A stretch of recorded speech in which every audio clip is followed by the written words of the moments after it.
Ayan, magandang umaga po sa ating lahat. No? Ito yung bagong design natin ngayon na fence concrete post na 4x4x8 feet. Apatan po siya. So, ang isang seat talaga dito ay 8.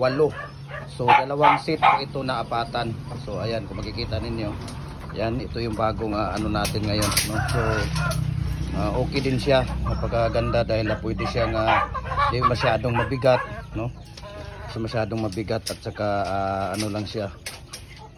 Kahit na isang tao pwedeng mag-ano dito. No? So, sa sino pang hindi nakapag-follow ng YouTube channel natin, follow na po kayo. Jim Hardware and Kuko Lumber and Concrete Product.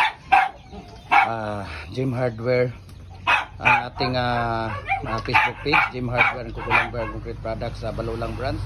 Jim Hardware and Kuko Lumber Concrete Products, Kanituan branch. At saka sa ating Instagram account, Felix_Pagikan 2000. Sa ating personal Facebook account, Felix Tan Pagikan Jr. At saka sa ating Facebook page, Jim Hardware and Kuko Lumber, Tampo Magasandig branch.